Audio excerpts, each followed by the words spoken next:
She thought it was just another teaching job, until she found out her student's dad was her billionaire ex and the child was hers. The afternoon sun slanted through the windows of Willowbrook Elementary, painting golden rectangles across the reading corner where small hands reached for picture books. Nariah Matthews watched her second graders pack their backpacks. 23/7. Year-olds chattering about weekend plans and whose mom packed the best snacks. Her eyes caught movement, a tiny wooden sparrow swinging from Juniper Winchester's backpack zipper as the girl bent to tie her shoe. The carved bird swayed back and forth, hypnotic in its simplicity. Then Juniper began humming, a soft, wandering melody that made Nariah's breath catch in her throat. The tune floated across the classroom, 5 notes up, 3 notes down, a pause, then repeat. The exact lullaby Nariah had sung 16 years ago in a hospital room. She'd tried to forget, holding a baby she knew she couldn't keep. Her hand found the edge of her desk, knuckles white against worn wood. The sparrow continued its gentle swing. Juniper's hum filled the space between heartbeats. The world narrowed to these 3 points: the bird, the melody, the memory of signing papers with shaking hands while rain drummed against hospital windows. "Miss Matthews?" Juniper's voice broke through. "You okay?" Nariah forced her fingers to relax, managing what she hoped looked like a natural smile. "Just remembering something, sweetie. That's a pretty song. My dad taught it to me. He says someone special sang it to him once." Juniper zipped her backpack, the sparrow disappearing into a side pocket. "He carved this bird too. Says sparrows find their way home no matter how far they fly." The child skipped toward the door where other parents waited.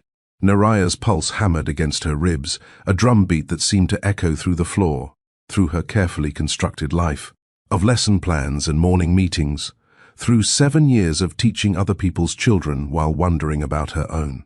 Have you ever built an entire life around doing the right thing, only to have the truth walk through? Your classroom door wearing light-up sneakers and carrying a backpack covered in dinosaur patches? Have you ever heard the universe laugh at your carefully drawn boundaries when a 7-year-old hums the one melody that cracks your composure like dropped chalk on linoleum? Thursday marked open house. 3 days away.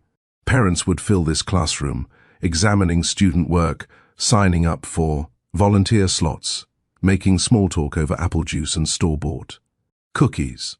The school newsletter had already announced it, printed on cheerful yellow paper. The Winchester Foundation would be recognized as the year's biggest donor. The Winchester Foundation, Juniper's family's organization. The name had meant nothing when Nariah first saw it on the donor wall. Winchester was common enough. But that sparrow, that song, the way Juniper tilted her head when concentrating, mirrors reflecting back 16 years. The door opened wider. Parents streamed in for pickup, Friday energy making everyone move faster, laugh louder. Through the crowd, Nariah saw him. Tall frame in a perfect suit despite the afternoon heat, phone pressed to his ear, free hand gesturing as he talked. Aiden Winchester navigated the hallway like he owned it, which, given his donations, he practically did. Their eyes met across 20 feet of scuffed tile and childhood artwork. Recognition hit like cold water, immediate and shocking. His hand lowered the phone. Her fingers found her desk again. Between them, Juniper bounced on her toes, waving at her father, oblivious to the air suddenly charged with history. Rumors would sprint through Willowbrook Elementary faster than children racing to recess. They'd start in the parking lot, leap to the teacher's lounge, vault over good intentions straight into speculation. The new second-grade teacher and the billionaire donor. Someone would notice the way they couldn't quite look at each other, the careful distance maintained, the formal greetings that felt like walls.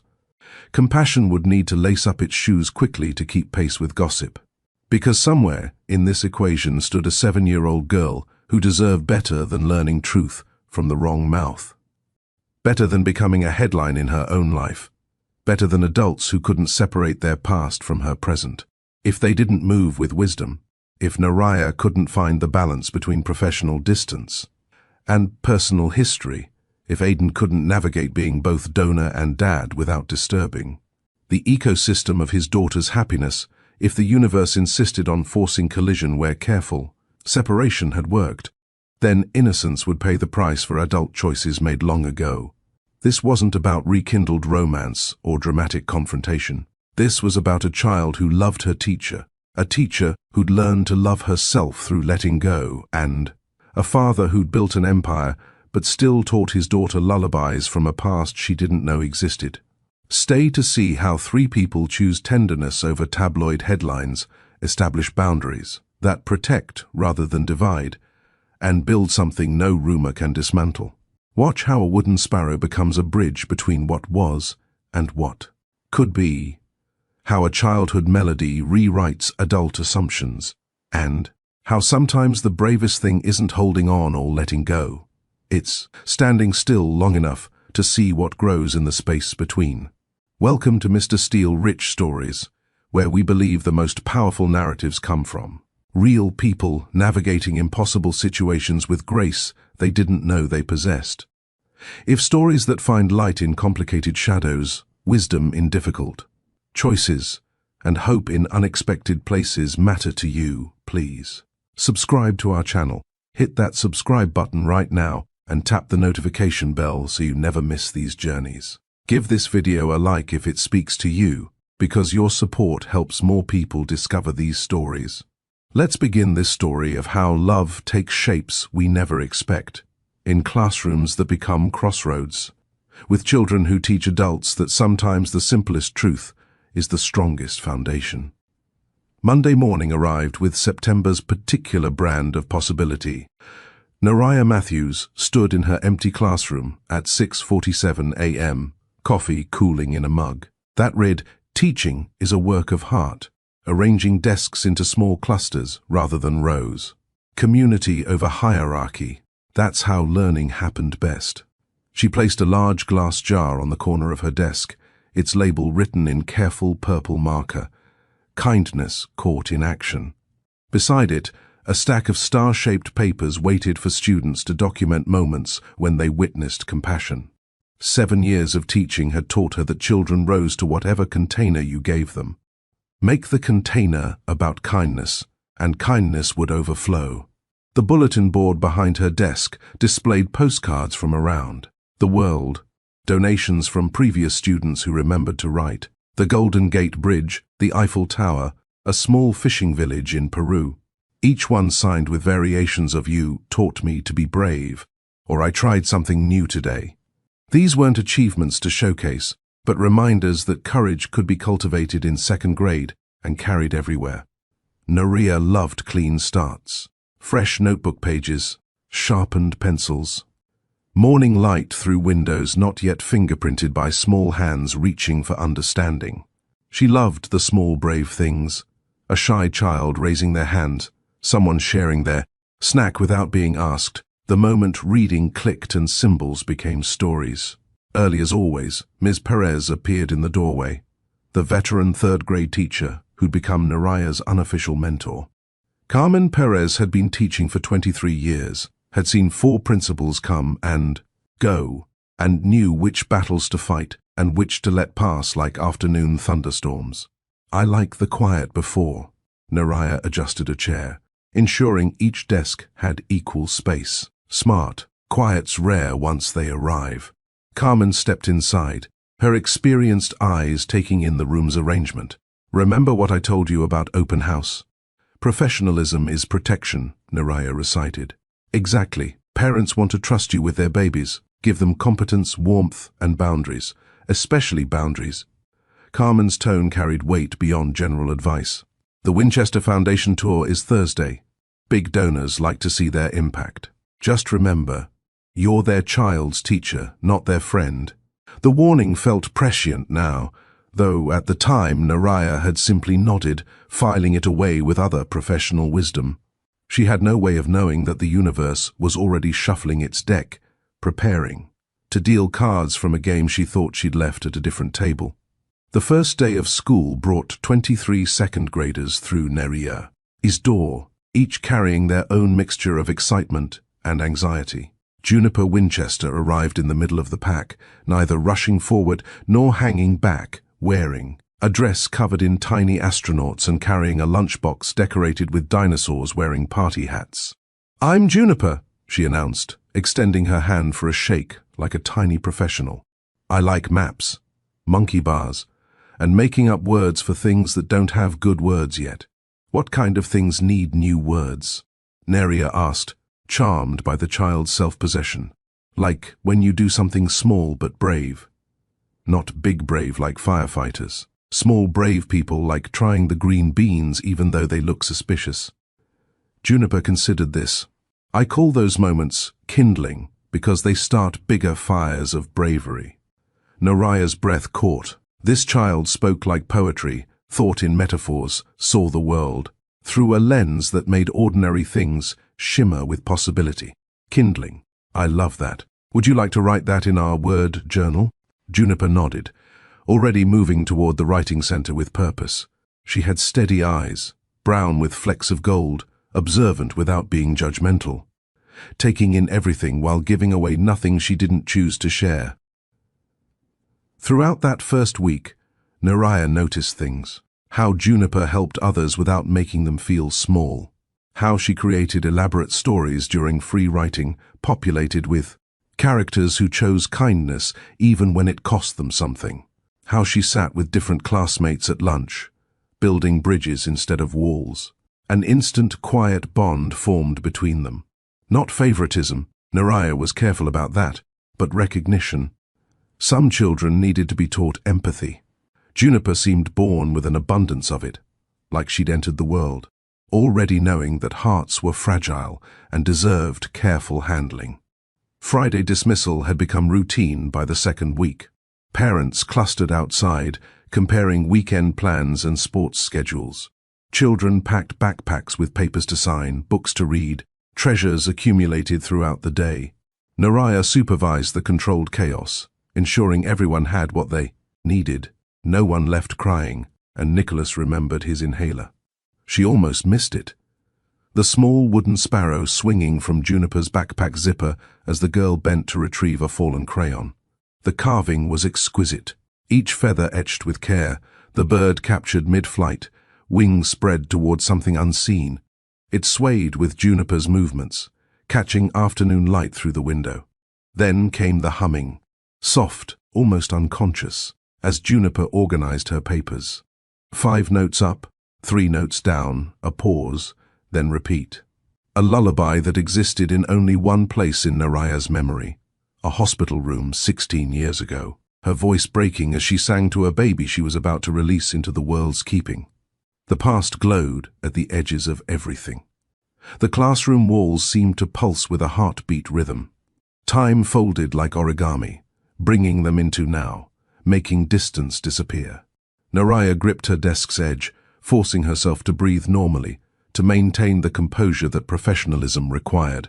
"That's pretty," she managed, when Juniper looked up. "The song, I mean. My dad says it's old. Someone sang it to him when he was little." Juniper touched the sparrow gently. "He made this too. He's good at making things. Buildings and bridges and tiny birds. Buildings and bridges." Aiden had become an architect then, had built tangible things after they'd demolished what they'd had. Naraya filed this information away, another piece in a puzzle she wasn't sure she wanted to complete. Thursday evening brought organized chaos to Willowbrook Elementary. Parents bustled through hallways, examining student work, signing up for field trip supervision, making mental notes about their children's teachers. The PTA had set up refreshment tables in the lobby. Coffee urns steamed beside plates of grocery store cookies arranged to look homemade. A prominent sign stood near the entrance, with grateful thanks to the Winchester Foundation for their generous support of arts education. Below it, a tasteful plaque listed donation amounts without being crude about it. The Winchester Foundation sat at the top, their contribution enough to fund the entire art program for 2 years. Naraya's classroom hummed with activity. Parents examined the reading corner, studied the progress charts, asked about homework policies and birthday celebration rules. She moved through the crowd with practiced ease, answering questions, providing reassurance, professional warmth radiating from every interaction. Then the air shifted. She felt him before she saw him, the way the atmosphere changes before lightning strikes. Aidan Winchester stood in her doorway, Juniper's hand in his, taking in the classroom with architect's eyes that catalogued exits, load-bearing walls, and the woman standing by the window trying not to look like she'd forgotten how to breathe. He was older, of course.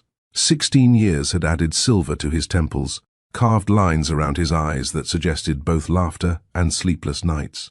The casual confidence of youth had evolved into something more substantial, authority earned rather than assumed.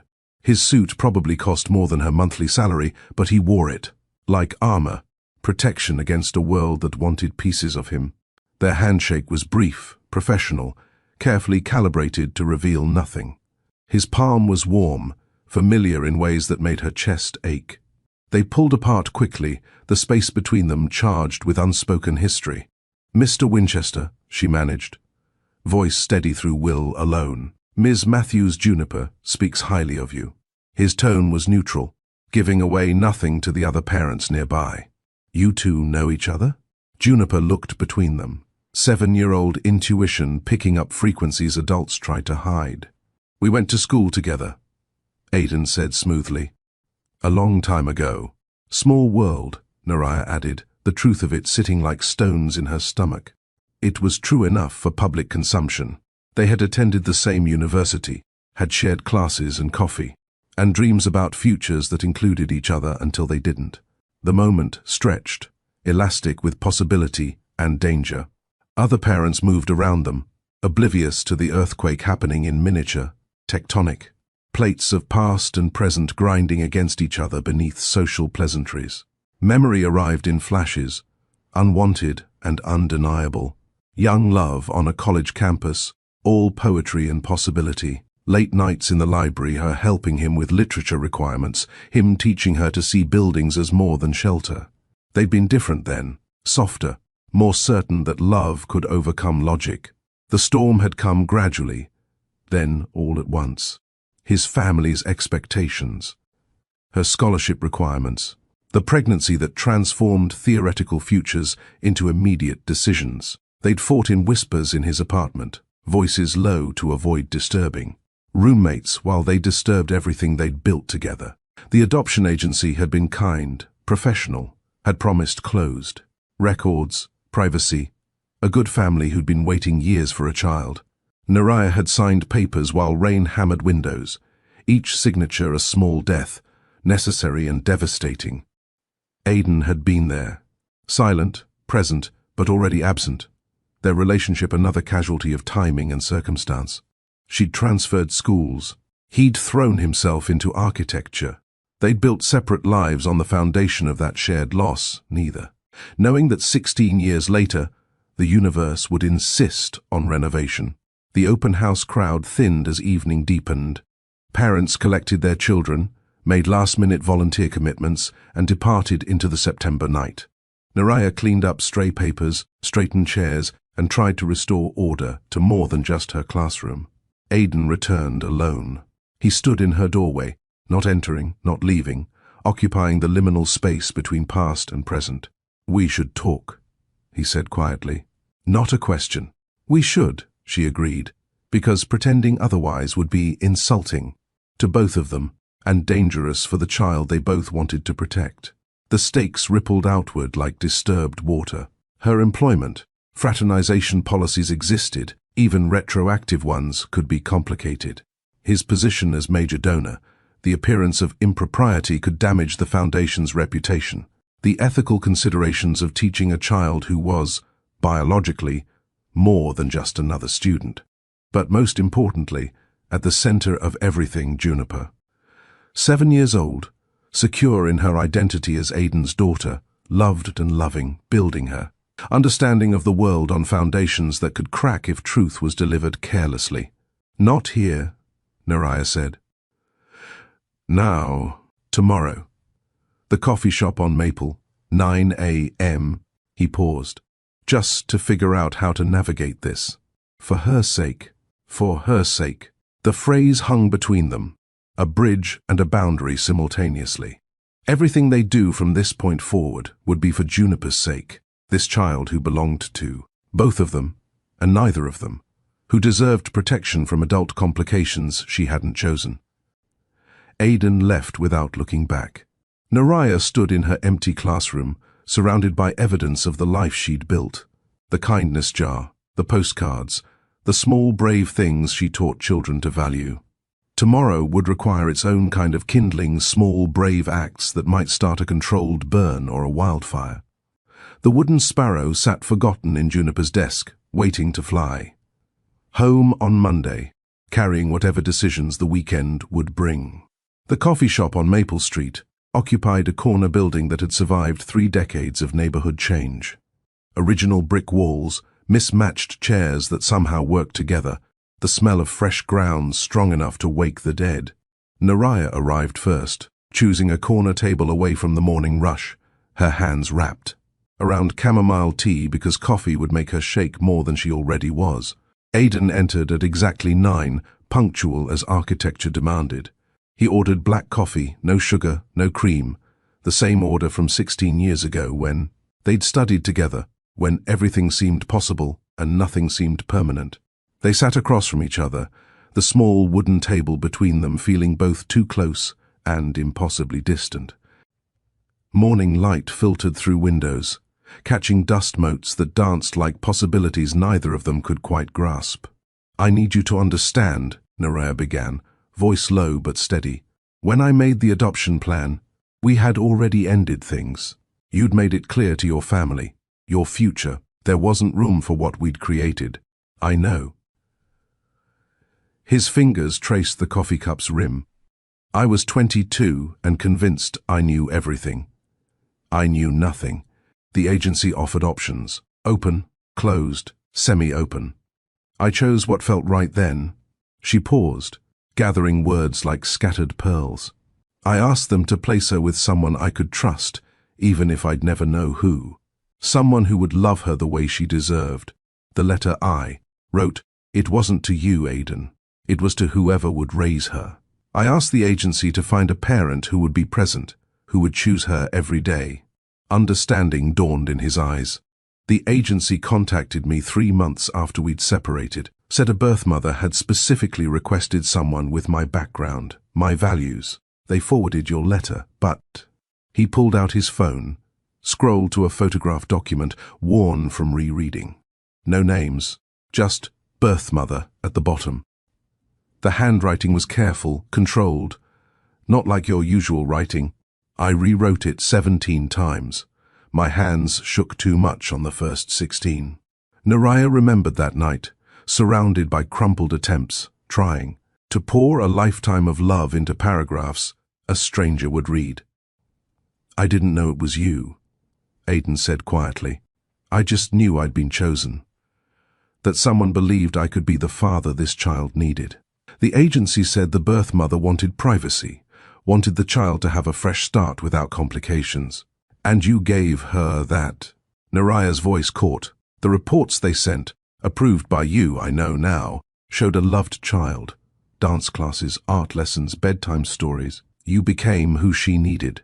"We need to tell her," Aidan said. "Not everything, not now, but something true. Age-appropriate truth," Naraya agreed. "No lies that will need correcting later. No dramatic revelations that make her question everything." They aligned their approach with careful precision. 2 people who'd once planned a life together, now planning how to reveal one. Tell Juniper tenderly, with professional guidance. Not at school where she might feel cornered. With a counselor who specialized in adoption conversations. Let truth arrive like morning, gradually, gently, until suddenly the whole world was light. "No tabloids," Aidan added. "The foundation has visibility. People notice things, create narratives. We control this story by telling it ourselves, correctly, quietly. For her sake," Naraya said, the phrase becoming their North Star, the point by which they'd navigate everything. Naraya drove directly from the coffee shop to Willowbrook Elementary. Principal Alvarez had office hours on Friday mornings, and this conversation couldn't wait for Monday's chaos. Maria Alvarez had been principal for 6 years, had seen teachers navigate divorces, deaths, personal crises that threaten professional stability. She listened without interrupting as Naraya laid out the situation. The past connection, the adoption, the current collision of histories. "I want full transparency," Naraya said. "Documentation of every decision. I won't let this affect Juniper's education or my professional standing."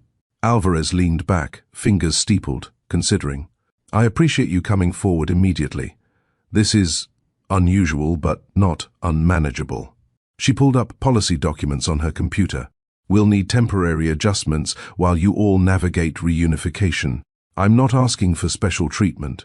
You're getting professional support," Alvarez interrupted gently. "Temporary reassignment from Juniper's direct instruction. Mrs. Harrison can take primary responsibility while you assist. You maintain your position, your income, your professional standing. This isn't punishment, Ms. Matthews. It's protection for everyone involved." They drafted documentation together. Every decision recorded, every accommodation noted. The paper trail would protect against future questions, provide evidence that everyone acted in the child's best interest. "Professionalism is a form of love," Alvarez said, as Naraya signed the forms. "You're showing that by how you're handling this.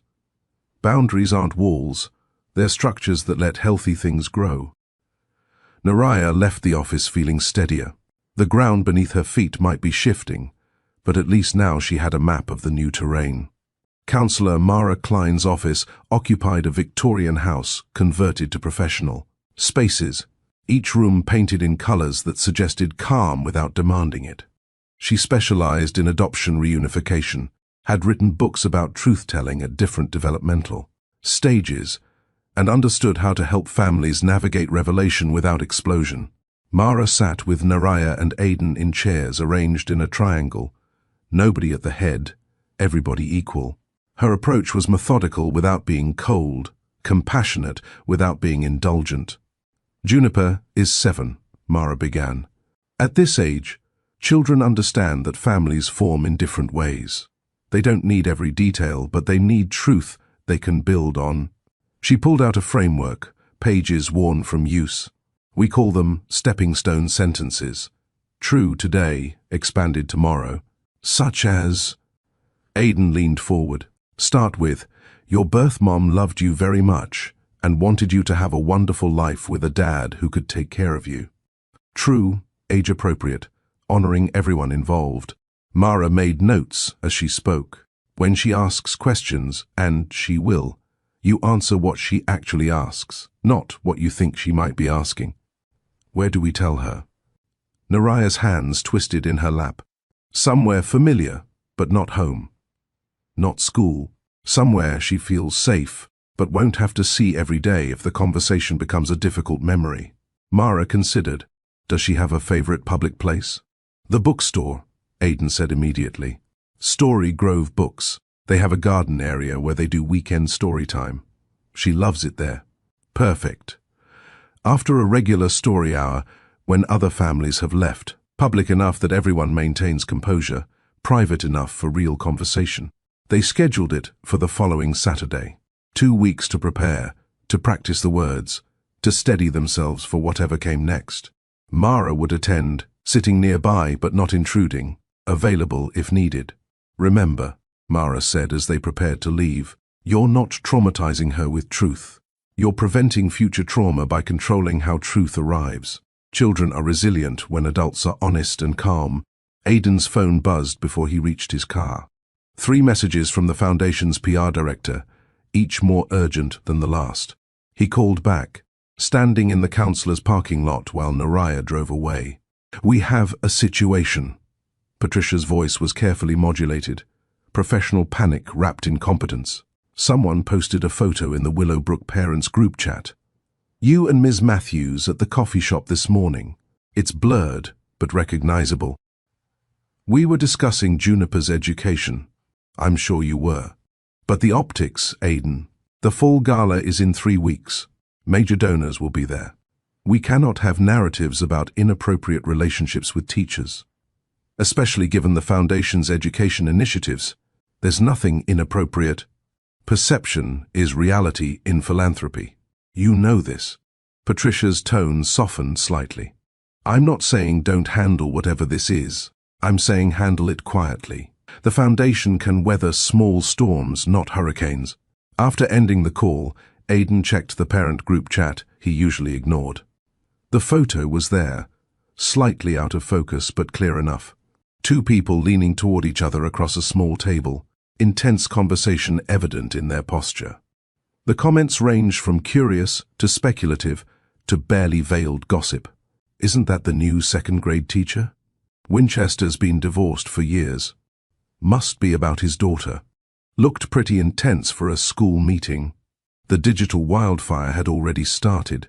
By Monday, everyone would have an opinion about something they knew nothing about. Nerea found Ms. Perez in her classroom, arranging supplies for Monday with the methodical precision of someone who'd learned that order created calm. Carmen looked up as Nerea knocked, reading the entire story in her younger colleague's posture. Sit, Carmen commanded gently, pulling out a chair. Tell me. Nerea explained everything, the past, the present, the plan for revelation. Carmen listened without judgment, occasionally nodding, her face revealing nothing but attention. You're handling this correctly, Carmen said when Nerea finished. Documentation, transparency, professional support. That's the trinity of navigating personal crises in professional space. People are already talking. There's a photo. There's always a photo. There are always people with opinions about lives they're not living. Carmen's voice carried the weight of experience. You know what boundaries are, really? They're love in a shape kids can trust. You're showing Juniper love by creating boundaries that protect her from adult complications. Document everything. Breathe through the gossip. Trust the process. What if she hates me? What if this ruins everything for her? What if it doesn't? Carmen countered. What if this becomes part of her story that makes her more compassionate, more understanding of complicated choices? Children don't need perfect histories. They need honest adults who handle imperfection with grace. Nerea left feeling anchored, not to certainty but to purpose. The weekend stretched ahead, full of preparation and possibility. The coffee shop photo spread through digital channels like spilled water, reaching places nobody intended. Some people created elaborate theories, others defended privacy. Most just watched, waiting to see what drama Monday might bring. But in 3 different homes, 3 people prepared for truth-telling. Aidan practiced sentences in his mirror, trying to find the right tone, honest but not heavy, clear but not clinical. Nerea wrote and rewrote stepping stone sentences, each draft getting simpler, cleaner, more true. Juniper worked on a story about a sparrow who discovered it could fly, higher than it thought, unaware that her own story was about to expand. What's a time you had to tell a hard truth the right way? When did you have to balance honesty with protection, revelation with respect? How did you find words that honored everyone involved while moving toward healing? Share your experiences in the comments below, sometimes the collective. Wisdom of strangers who've walked similar paths lights the way forward. And if stories about courage with kindness, about choosing grace under pressure, about protecting innocence, while honoring truth speak to you, subscribe to Mr. Steele Rich Stories. Hit that notification bell so you don't miss what comes next, because this story is just finding its wings. Real life doesn't offer perfect solutions, just better choices. Watch how 3 people choose better, even when better is harder than easy, even when truth feels heavier than silence, even when love means letting go of control and trusting the process. The stepping stones are laid. The path is planned. Now comes the walking, one careful step at a time, toward a truth that might set everyone free. Friday evening arrived with digital violence. Nerea was grading spelling tests when her phone erupted with notifications. Text messages, missed calls, email alerts, all carrying the same poison wrapped in concern. Have you seen this? Is this about you? Call me immediately. The local education blog Willowbrook Watch had published a piece at 6 p.m., timed for maximum weekend readership. The headline danced just outside of libel. Elementary questions. When personal meets professional at Willowbrook. Below it, The coffee shop photo, now enhanced and clarified. The article raised concerns about a new teacher's unusual meetings with the school's biggest donor, questioning whether personal relationships compromised educational integrity. But worse was coming. Aidan's PR director called him during dinner with Juniper, voice tight with controlled crisis. The Sunday Tribune got the story, Patricia said without preamble. My contact there says they're running the front page of the lifestyle section. Billionaire's secret family drama, teacher, donor, and the child between them.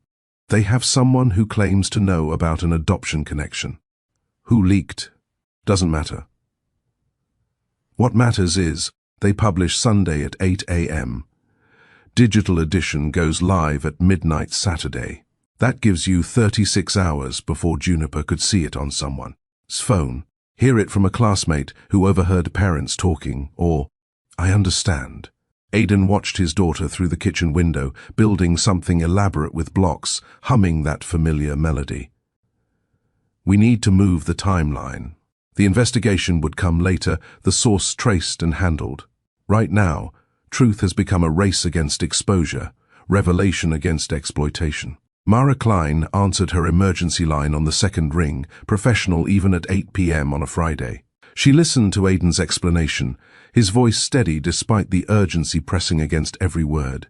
If Juniper hears this from the internet first, trust fractures, Mara said simply. Children can forgive almost anything except being the last to know their own story. You have 48 hours. Realistically less.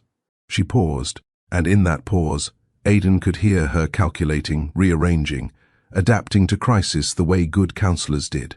Actually, Mara continued, you have until tomorrow afternoon. She needs time to process before Sunday, needs to hear it from you in a controlled environment, needs to feel secure before the world tries to tell her how to feel. The timeline crystallized with terrible clarity. Friday 8 p.m. to Sunday 8 a.m. 48 hours total. But accounting for sleep, for finding the right moment, for allowing processing time, the real window was half that. 24 hours to rewrite years of careful silence. On Naraya's laptop, she created a document, typed the timeline at the top. Friday 8 p.m. Countdown begins. 4/8. Saturday 3 p.m. Latest safe revelation. 19 Sunday 8 a.m. Story publishes 0. Each hour that passed would shrink their options, compress their choices, force decisions that should have been made slowly into rapid-fire responses. The clock wasn't just ticking, it was sprinting toward a finish line nobody wanted to reach. Saturday morning brought competing counsel from every direction. Principal Alvarez called Naraya at 7 a.m., professional concern evident despite the weekend interruption. I've seen the blog post. The superintendent has concerns. Maria's voice was carefully neutral. We need to maintain the reassignment through this conversation with Juniper. The optics of you resuming direct instruction immediately after revealing a biological connection. It would look like favoritism, I understand. Naria stood at her window, watching neighbors begin their Saturday routines, oblivious to the storm building in her life. But she needs stability right now, not more change. Stability comes from consistent boundaries. Document everything. Follow the plan. Trust the process. Meanwhile, Aidan faced his own competing pressures. The Foundation's PR team convened an emergency video call, faces arranged in a grid of concern on his laptop screen. We recommend a statement, Patricia began. Simple, clear. Mr. Winchester and Ms. Matthews have no personal connection beyond their mutual concern for student welfare.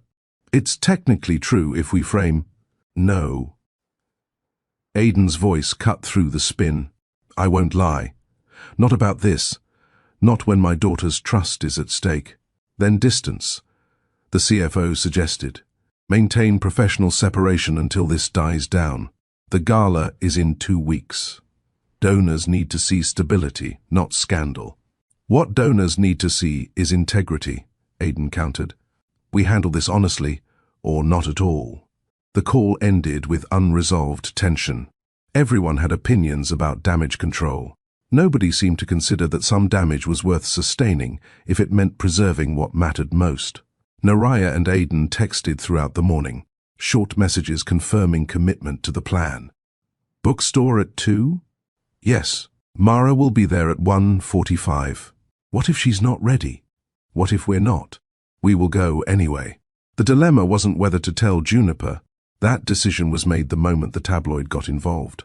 The dilemma was how to preserve her sense of security while her world shifted, how to honor truth without weaponizing it, and how to let her be 7 years old while dealing with decidedly adult complications. As Saturday afternoon approached, 3 people prepared for a conversation that would reshape their understanding of family. Aidan chose his words like an architect selecting materials, each one tested for strength, examined for sharp edges that might cut. Naraya practiced breathing exercises, trying to calm a heart that hadn't stopped racing since Friday night. Juniper picked out her favorite book to share at story time, unaware that her own story was about to expand beyond anything she'd imagined. The internet churned with speculation. Comment sections filled with strangers' opinions about lives they'd never lived, situations they'd never navigated. Some called for resignation, others defended privacy. Most just consumed the drama like weekend entertainment, forgetting that real people lived inside their hypothetical debates. But you understand the weight of this moment, don't you? The impossible balance between protection and truth, between a child's right to know and their need for security. What would you do? If you had 24 hours before the world told your child a truth you'd been preparing to share gradually, carefully, with professional support, would you race against the clock or try to preserve normalcy a little longer? Comment, tell her, if you believe Juniper deserves to hear her story from the people who love her most, before strangers try to define it for her. Comment, wait, if you think routine and stability matter more than beating a deadline. If you believe some truths can outlast temporary tabloid attention. Share this with someone who believes in truth told kindly, who understands that courage sometimes looks like sitting down with a 7-year-old and finding words that honor everyone involved while protecting innocence from unnecessary harm. Because in the next few hours, 3 people will attempt exactly that, to tell a truth that could fracture or heal, divide or unite, depending entirely on how it's delivered and received. The clock shows 11 a.m. Saturday. 5 hours until the bookstore. 21 hours until the story is published. A lifetime of consequences waiting to unfold from whatever happens in between. Some moments define families not by breaking them, but by revealing what they're really made of.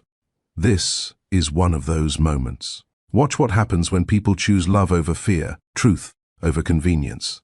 And trust that a 7-year-old heart is strong enough to hold complicated love as long as it's offered gently, honestly, and with her well-being as the only compass that matters. By Saturday morning, the parent gossip network had evolved from curious whispers to full-scale speculation. The Willowbrook parents group chat had spawned 3 separate thread conversations, each more elaborate than the last. Screenshots circulated, theories multiplied like rabbits. I heard they dated in college. Someone said there's a connection to Juniper. My sister works at the foundation, says there's an emergency board meeting. We should give them privacy. Privacy? When will our kids be involved? The theories ranged from reasonable to ridiculous. Some parents demanded answers. Others created narratives from whole cloth, spinning drama where none existed, adding details that lived only in imagination fueled by boredom and proximity to something interesting. Naraya watched her phone light up with notifications, each one a small violence against the careful life she'd built. Former colleagues reached out with concern that felt like curiosity. Acquaintances suddenly remembered they had her number. The attention was suffocating. Then, Saturday at 10 a.m., an email arrived that made her breath catch. Subject, from the Rodriguez family. Ms. Matthews, whatever the internet thinks it knows, we know what matters. You show up for our children every single day. You see them, challenge them, celebrate them. That's what we trust. That's what counts. The Rodriguez family, Emma, 2nd grade. 1 email. 23 words of support in a tsunami of speculation. Naraya read it 4 times, then saved it in a folder labeled Anchors. things to hold on to when the current tried to sweep her away. She maintained her professionalism like armor, responded to work emails with her usual efficiency, prepared next week's lesson plans even though she wouldn't be delivering them directly, kept her social media silent, refusing to feed the beast that wanted her reaction, her defense, her pain displayed for consumption. Professionalism wasn't just protection, it was dignity in action, proof that gossip couldn't define her if she refused to let it. Monday morning brought institutional reality to Willowbrook Elementary. The HR director from the district office arrived at 8 a.m., briefcase in hand, expression carefully neutral. Maria Alvarez met her in the conference room, Naria joining them at 8:15. "This is routine," Janet Morrison began, though nothing about her presence suggested routine. "Given the public attention and the disclosed personal connection, we're conducting a standard review to ensure all policies have been followed."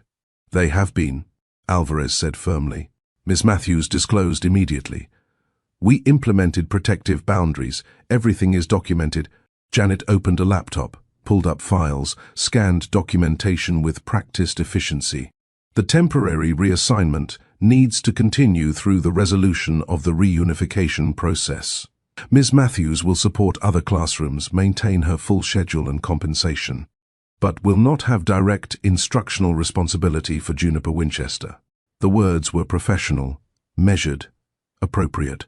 They still landed like stones in Naraya's chest. "How long?" Naraya asked. "Until the family situation stabilizes and we can assess whether there's any perception of favoritism or conflict." Janet's tone softened slightly. "This protects you as much as it protects the child. Documentation shows we took appropriate action." Naraya spent Monday rotating through other classrooms, helping with reading groups in first grade, supervising art in third grade, covering a planning period for the kindergarten teacher.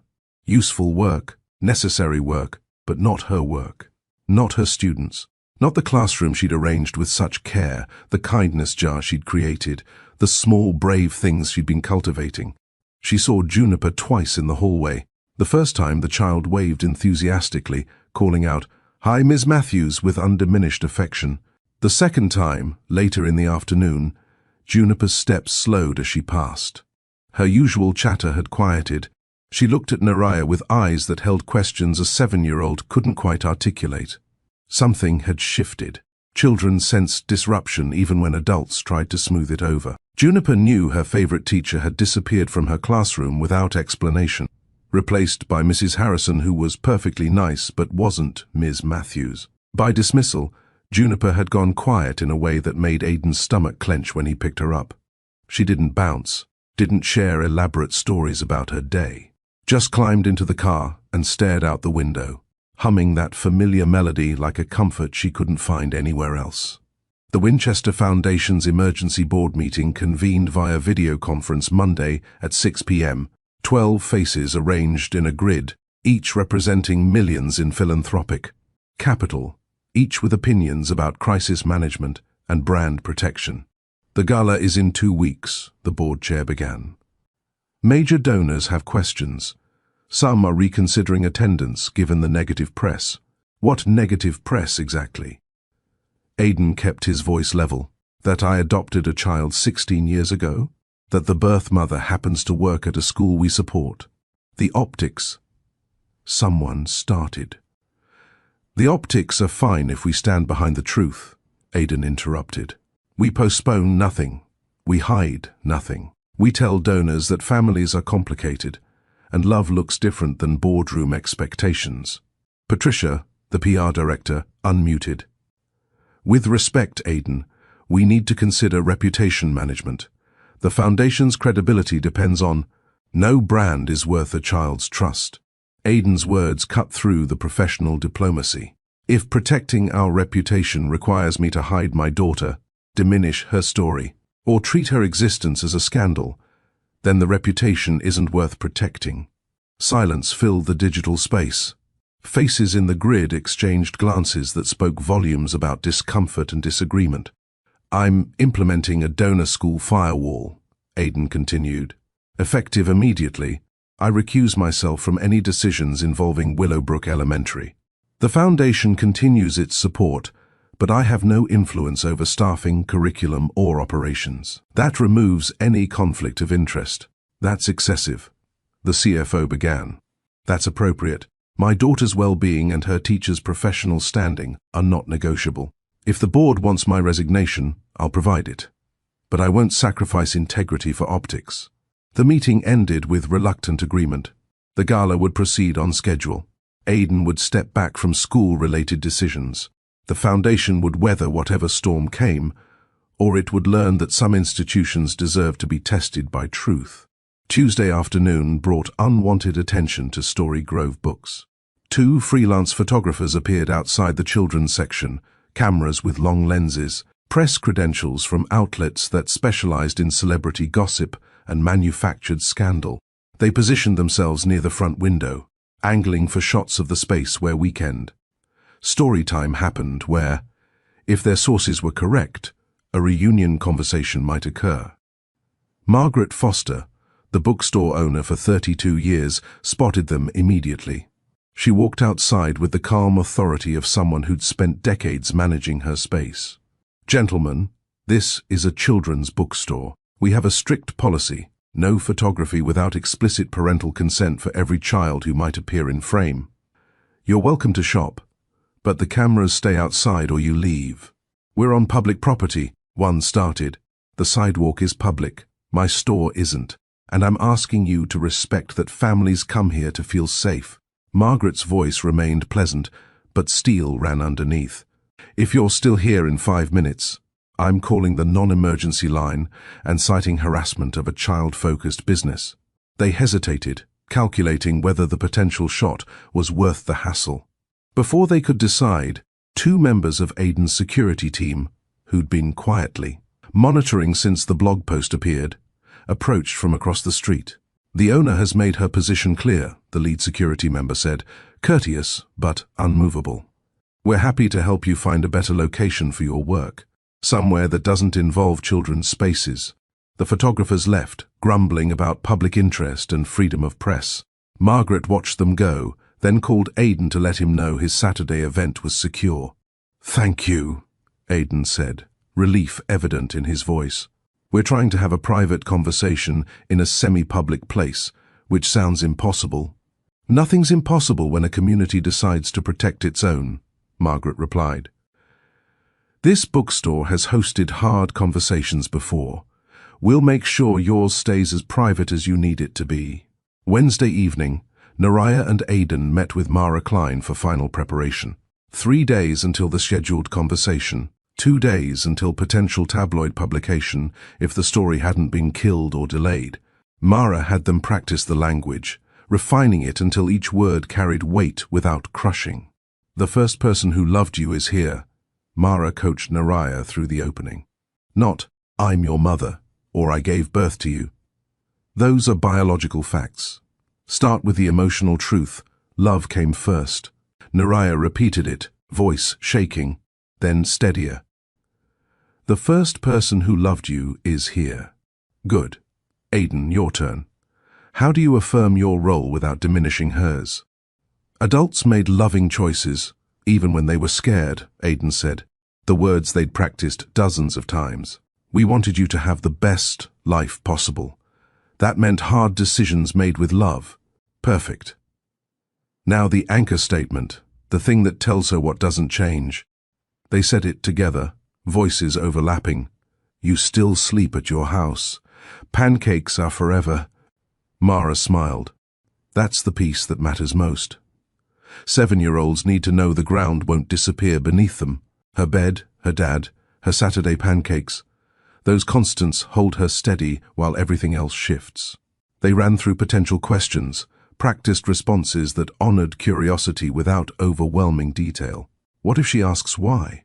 What if she cries? What if she goes silent? What if she wants to leave? "Follow her lead," Mara reminded them. "This is her story. You're just helping her understand the first chapter she couldn't remember on her own." Wednesday night, alone in her apartment, Naraya sat surrounded by adoption. Books, child psychology articles, notes from Mara's coaching sessions. Her laptop displayed the stepping stone sentences they'd practiced.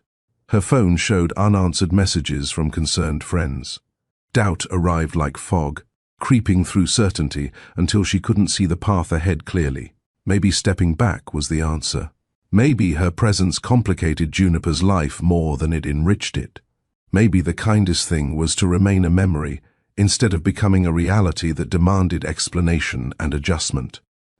She could resign, move to a different district. Let Aiden raise his daughter without the biological mother hovering at the edges, creating complications that required HR reviews and security teams and emergency board meetings. Her phone rang. Ms. Perez, calling despite the late hour.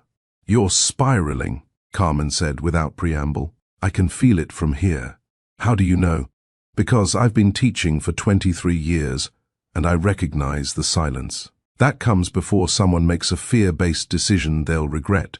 Carmen's voice was gentle but firm. Talk to me.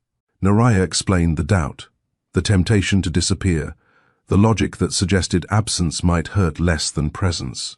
Children need true maps, Carmen said when Naraya finished. Not simplified versions that leave out mountains because mountains are hard to climb. You don't hand a child a broken compass and call it protection. You teach them to read terrain, navigate difficulty, understand that some paths are complicated and still worth walking. What if I make it worse? What if you make it whole? What if knowing her full story, told gently with professional support by people who love her, gives Juniper a foundation stronger than fantasy?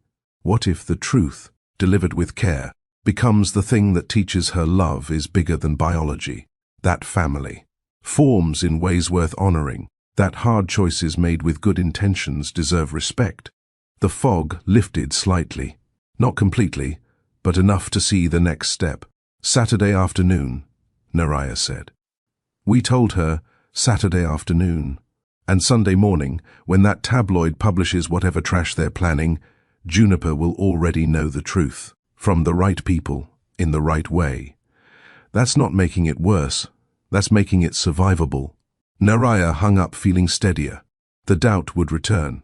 It always did. But so would the certainty that some truths were worth the telling. Some risks worth the taking. Some love worth the complications it created. Saturday waited, circled on 3 different calendars, carrying hopes and fears in equal measure. Saturday night at 9:47 p.m., Patricia called Aiden with the confirmation they'd been dreading. Her voice carried the exhaustion of someone who'd spent the past week trying to contain a story that refused to stay contained. The Tribune is running it. Sunday morning, 8 a.m. sharp, both digital and print. My contact sent me the headline.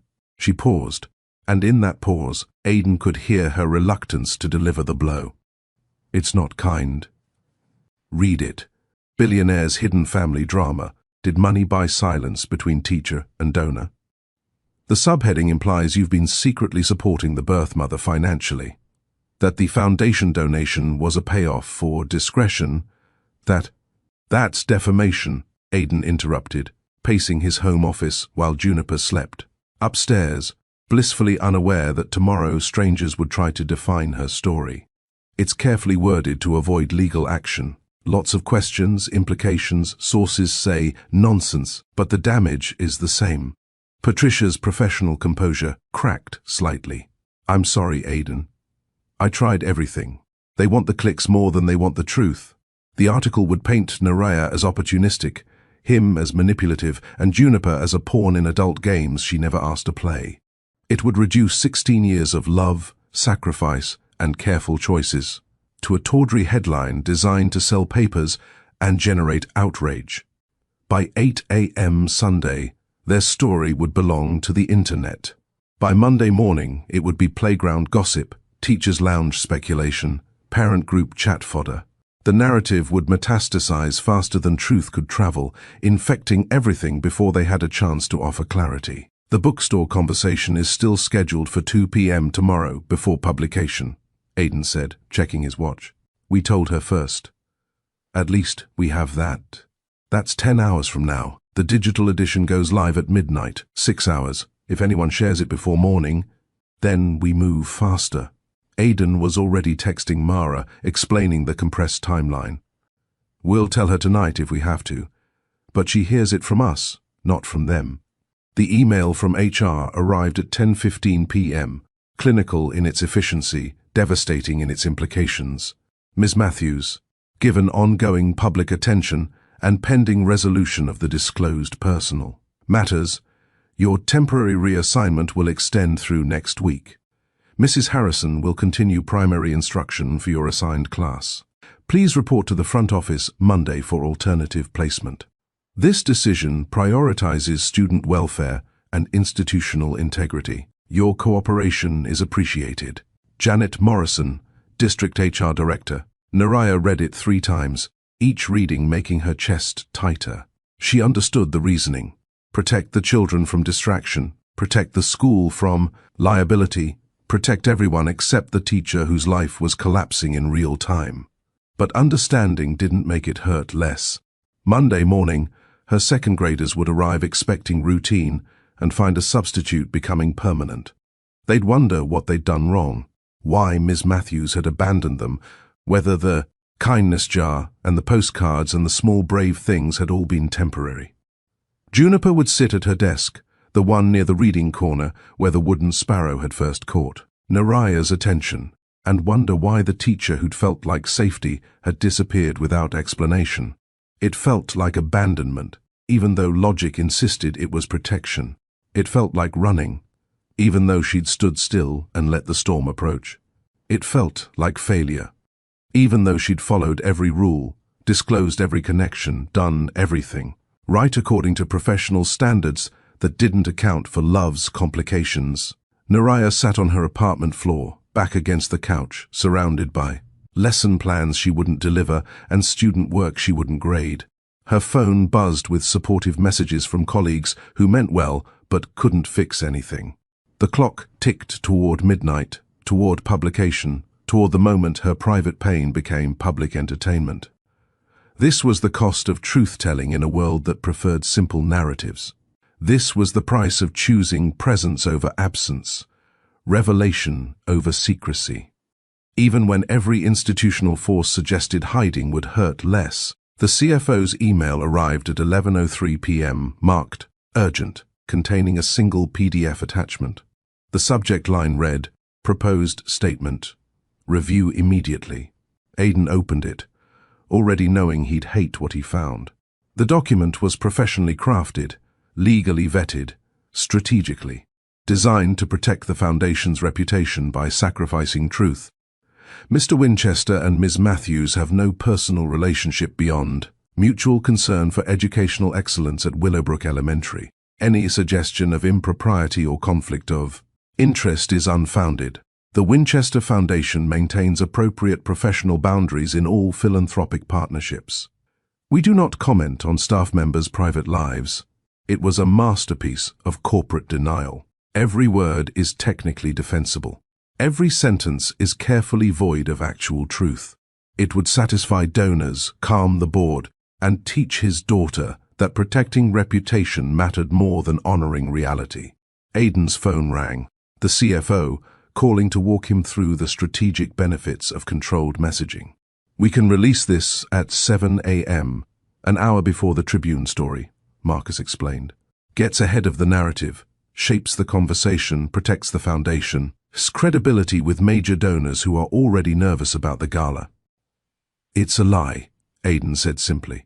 It's strategic ambiguity. There's a difference. Not to my daughter, there isn't. Aidan pulled up the statement on his laptop, cursor hovering over the delete button. When Juniper is old enough to read this, when she asks me why I denied her story to protect a brand, what do I tell her? That quarterly donations mattered more than quarterly truth. Aidan, be reasonable.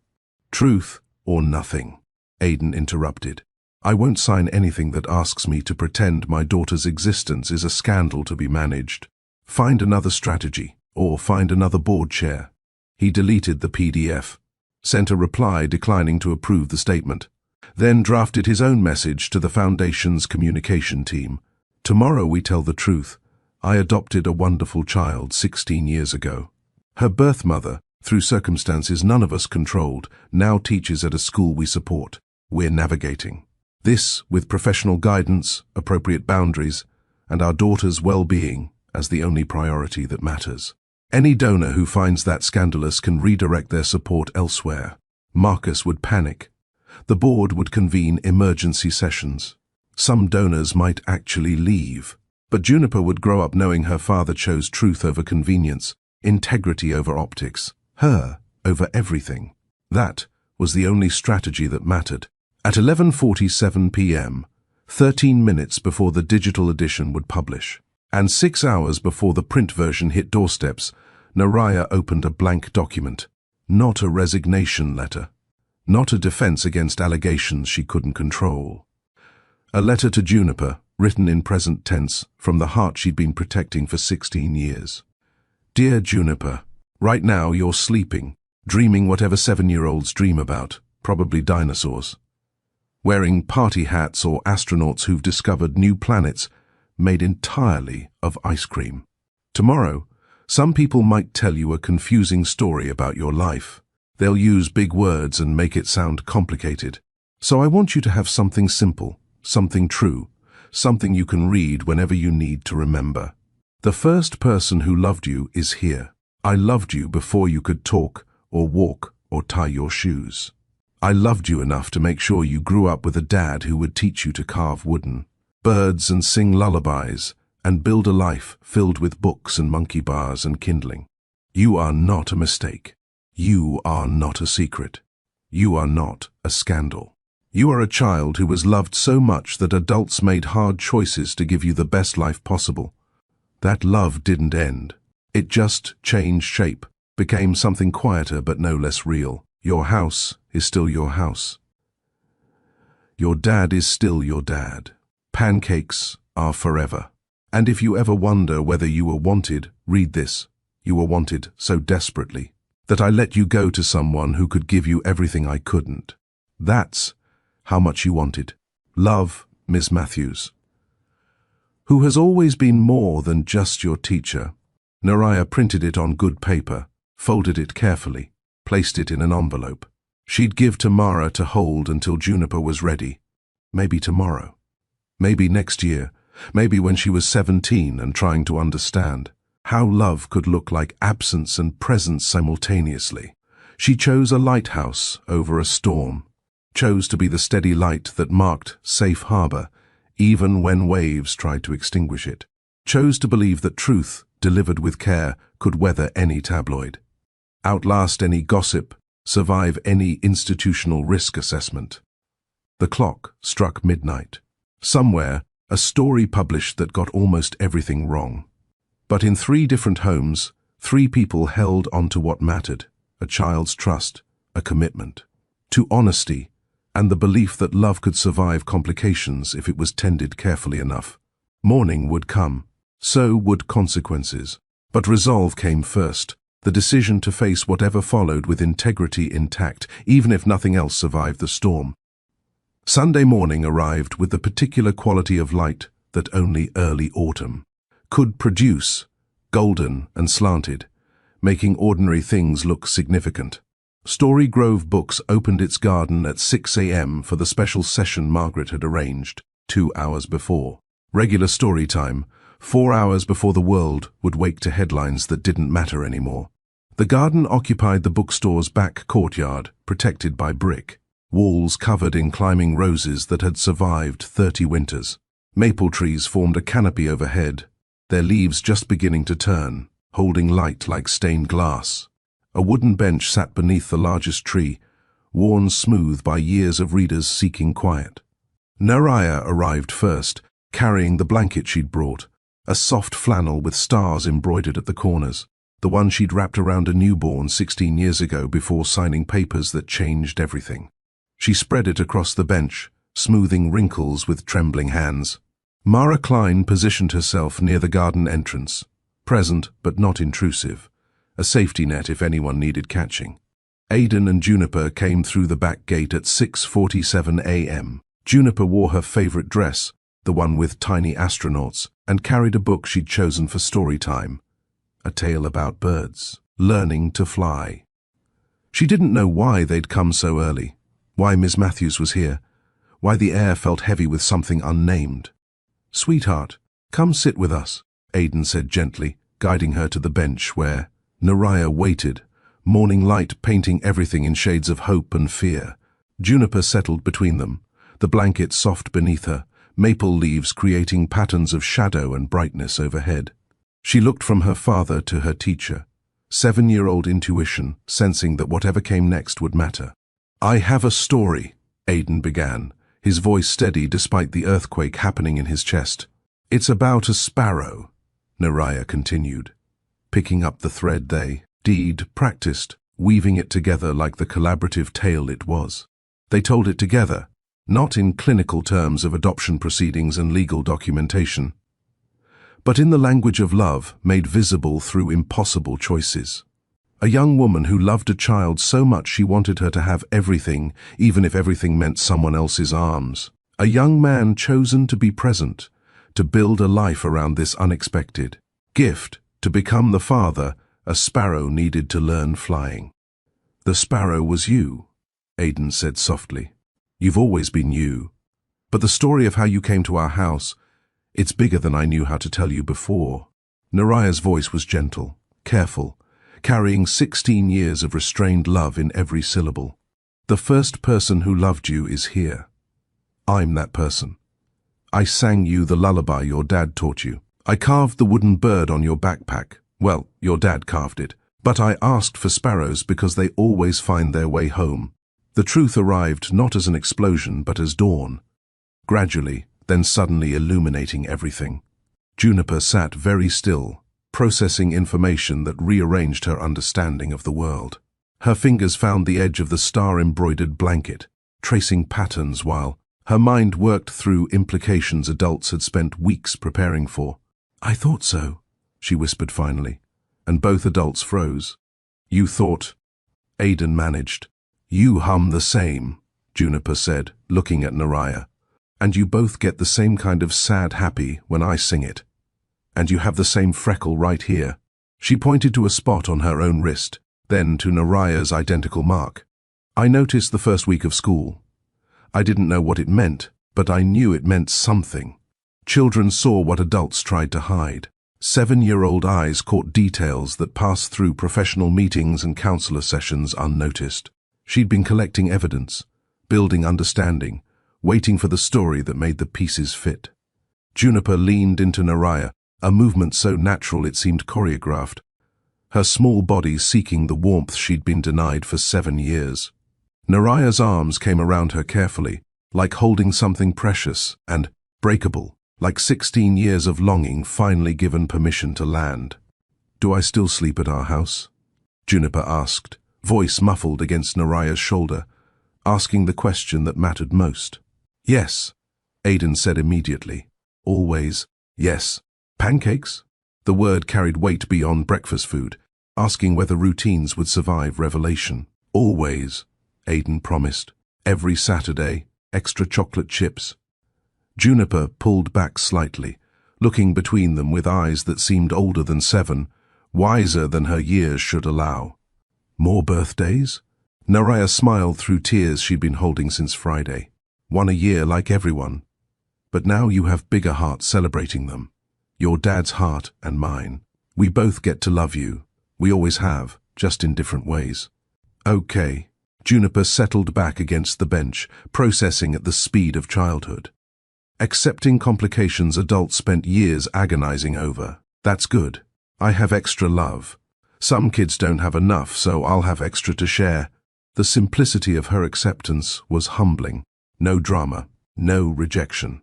Just matter-of-fact incorporation of new information into existing understanding.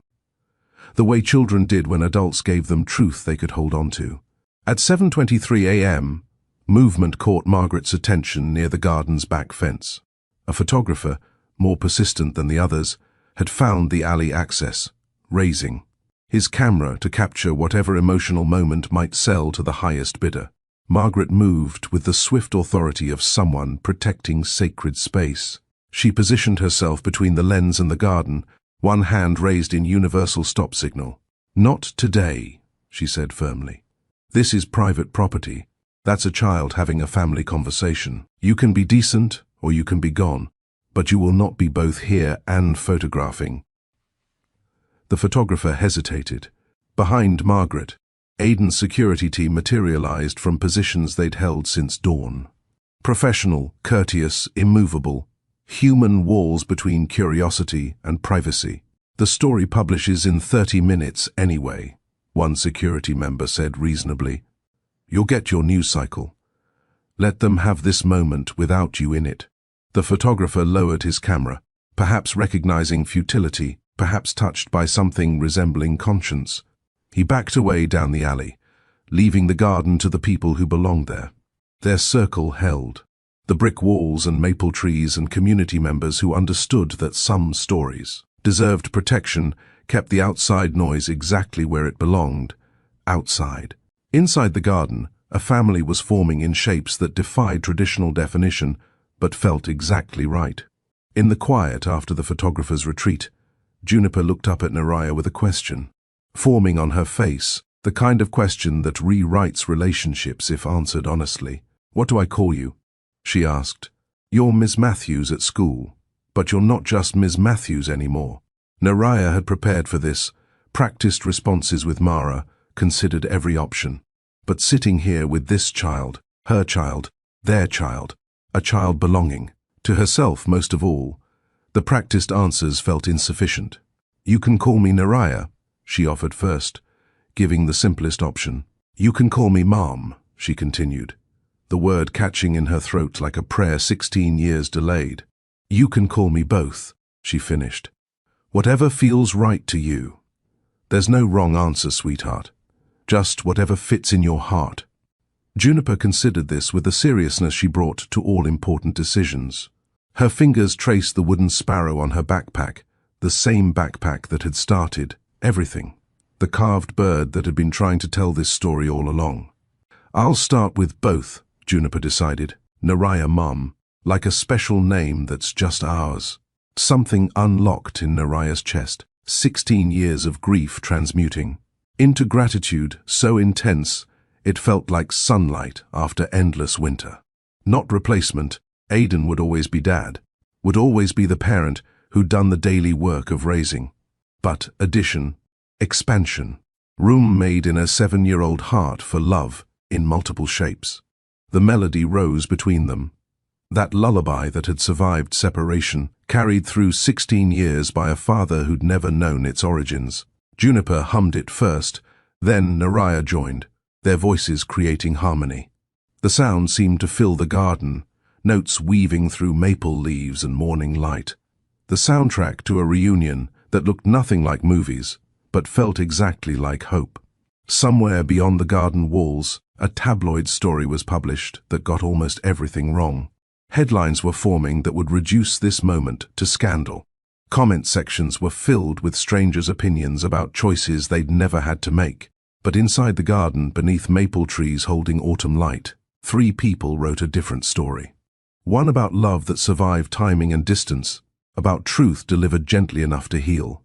Instead of harm, about a wooden sparrow finally understanding that home was never a single place. But the people who chose to hold you tenderly, whoever they were, however they came to love you. The hum motif that had threaded through their story grew richer, deeper, strings joining the melody as truth transformed from weight into wings. Sunday afternoon, while the internet churned with tabloid speculation and comment section outrage, a different story emerged from official channels. At 2 p.m., the Winchester Foundation and Willowbrook Elementary issued a joint statement, brief, dignified, centered on the only priority that mattered. The personal histories of staff and donors are private matters. What is public? Children come first. Professional boundaries have been honored throughout, and misinformation harms real people navigating complex family situations with care and integrity. We stand by our educators and our commitment to student well-being above all else. No details, no defenses, No engagement with speculation that didn't deserve oxygen. Just a clear line drawn between public interest and private life, between accountability and invasion. Monday morning, Principal Alvarez called an emergency staff meeting before students arrived. She stood before the assembled teachers with the authority of someone who'd spent 6 years protecting her school from forces that wanted to turn education into entertainment. Ms. Matthews has handled an extraordinarily difficult situation with professionalism. That should be modeled, not questioned, Maria said clearly. HR has completed their review. All policies were followed. All disclosures were timely. All decisions prioritized student welfare. She held up the documentation, weeks of careful paper trails, every conversation recorded, every accommodation justified. The temporary reassignment ends today. Ms. Matthews returns to her classroom with full support of this administration. Maria's gaze swept the room, landing on colleagues who'd gossiped, speculated, and contributed to the noise. And if anyone has questions about her competence or integrity, they can schedule time with me to review. Exactly how this should be handled when personal and professional lives intersect unexpectedly. Janet Morrison from District HR stood beside Maria, nodding. We're implementing an opt-in family support program. Parents who want Ms. Matthews to continue as their child's teacher sign consent, acknowledging the disclosed family connection. Early returns show 92% participation. The Rodriguez family was first. Naraya stood in the back of the room, holding the kindness jar she'd retrieved from storage, overwhelmed by institutional support she hadn't dared hope for. The short reassignment window had protected everyone during the most volatile period. Now, with the truth public and boundaries clear, she could return to the work she loved. Tuesday afternoon, the Winchester Foundation held a press conference that doubled as a policy announcement. Aidan stood at a podium in the Foundation's main conference room. Board members arranged behind him in show of unified support. Effective immediately, the Winchester Foundation implements a donor firewall policy, Aidan began. Reading from prepared remarks that had been vetted by legal but written from conviction. Any donor with personal connections to beneficiary organizations or their staff must recuse themselves from decisions involving those specific entities. He explained the independent audit already underway, third-party verification that all grants were awarded based on merit and need, blind to student-level details, free from any appearance of favoritism or conflict. I am formally recusing myself from any Willowbrook Elementary personnel, decisions, curriculum choices, or operational matters, Aidan continued. The Foundation's support continues because the school's mission merits it, not because of any individual connection. Our commitment is to education, not influence. The financial reporters in attendance scribbled notes about governance reform and philanthropic best practices.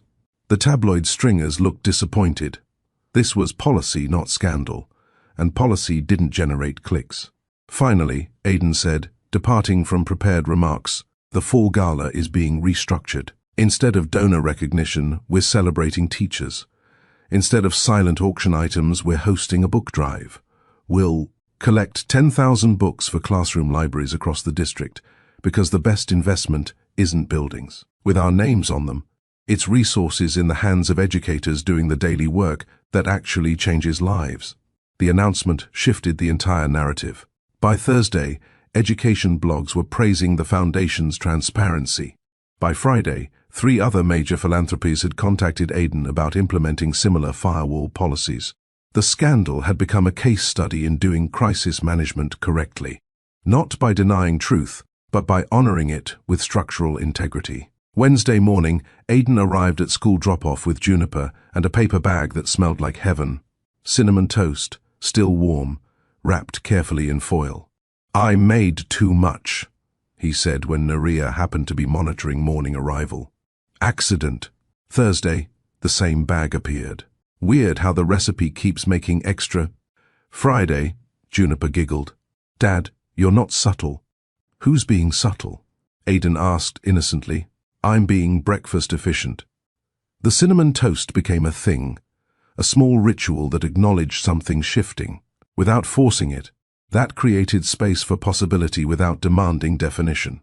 Some mornings they ate it quickly, professional distance maintained. Other mornings they lingered, conversation deepening beyond weather and weekend plans. "We should get coffee," Aidan said 3 weeks later, voice careful. "Actual coffee, not crisis coffee. Maybe Saturday after pancakes?" "Permission asked?" Naraya smiled. "Always. Consent given. Child first, non-negotiable." They rebuilt slowly, two people who'd loved badly at 22 learning to love better at 38. Not picking up where they'd left off. That relationship had belonged to different people with fewer scars and less wisdom. This was new construction on an old foundation built with materials that could weather storms because they'd already survived hurricanes. Juniper watched them with 7-year-old satisfaction, like she'd orchestrated the whole thing. "I told Dad you both have the same happy-sad face," she announced to Naria one afternoon. "Now you just get happy. That's better math." The kindness jar had returned to Naria's desk, refilled with star-shaped papers documenting compassion caught in action. But something new appeared beside it. A painting created by Marcus Wellington, parent volunteer and weekend artist. He'd painted the words "green in winter" above an image of a sparrow in flight, surrounded by stars that looked suspiciously like the ones on Naraya's blanket. The colors were vibrant, greens and golds and deep blues that suggested hope persisting through cold seasons. "My daughter said her class needed something about brave things that grow even when it's hard," Marcus explained when he delivered it. This seemed right. The painting went up behind Naraya's desk, visible to every student who entered. It became a teaching tool, a conversation starter, a reminder that growth happened in unexpected seasons. During art class 2 weeks later, the second graders learned origami. 23 children folded paper into birds, some perfect, some lopsided, all carried home with pride. But Juniper had a different idea. "Can we hang them over the kindness jar?" she asked, like they're helping bigger things catch flight. So they did. Paper sparrows in every color suspended on fishing line, creating a mobile that moved with classroom air. Currents, catching light from windows, hovering over the jar like protection and possibility combined. "We help bigger things catch," became the class motto.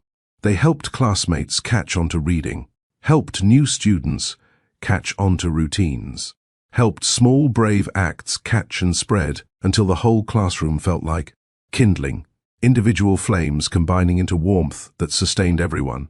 The tabloid story faded into internet archives, replaced by newer scandals, fresher outrage. But the real story continued in ordinary moments: cinnamon toast and paper birds, policy, reforms and painting, a family forming in shapes that honored everyone involved. Green grows in winter. Sparrows found their way home. And sometimes, love survived timing by simply refusing to let distance define it, waiting until the right season arrived to bloom into something sustainable, honest, and wholly itself. 6 months after the garden conversation, Naraya stood in her classroom on a Friday afternoon, watching her second graders pack up for the weekend.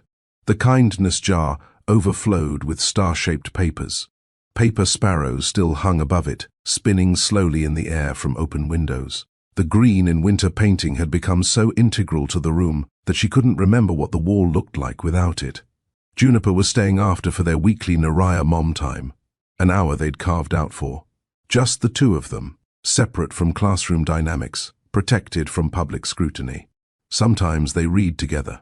Sometimes they just talked. Sometimes Juniper asked questions about the before time, and Naraya answered with truth, calibrated to 7 going on 8 understanding. "Ms. Perez says love is like plants," Juniper announced, arranging her backpack. "You can't just plant it and walk away. You have to water it and give it sun and pull the weeds." "Ms. Perez is very wise," Naraya agreed.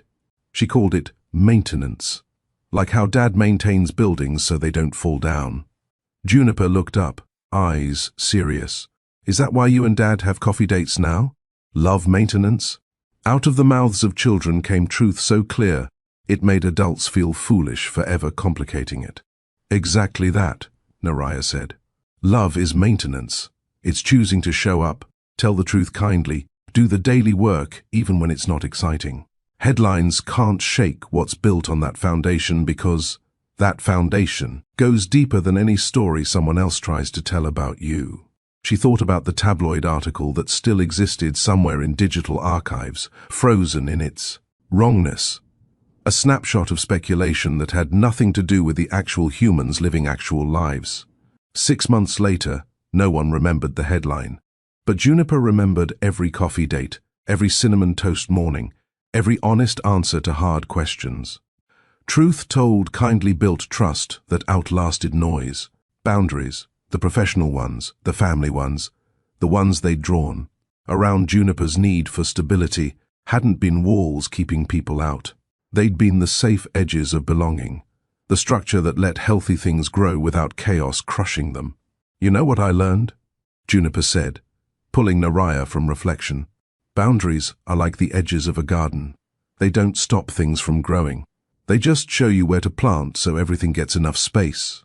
7 years old and already understanding what some adults spent lifetimes avoiding, that limits could be. Love. That structure enabled freedom. That knowing where you belonged meant knowing you belonged somewhere. This story started with a wooden sparrow and a familiar melody, with truth knocking on a classroom. Door wearing light-up sneakers and carrying questions no one was ready to answer. It moved through crisis and choice, through people deciding that a child's trust mattered. More than reputation, that honesty delivered with care could heal instead of harm. But the real story isn't in the dramatic moments, it's in the maintenance, the coffee dates and cinnamon toast. The policy reforms that protected future families navigating similar complications. The paper sparrows hang over a kindness jar, reminding 23 second graders that small brave acts help bigger things catch flight. The real story is that love doesn't always look like movies. Sometimes it looks like professional boundaries honored until the right time. Sometimes it looks like a father carving birds and a mother letting go, and both of them choosing a child's well-being over their own comfort. Sometimes it looks like green growing in winter, life persisting in seasons that seem designed to kill it.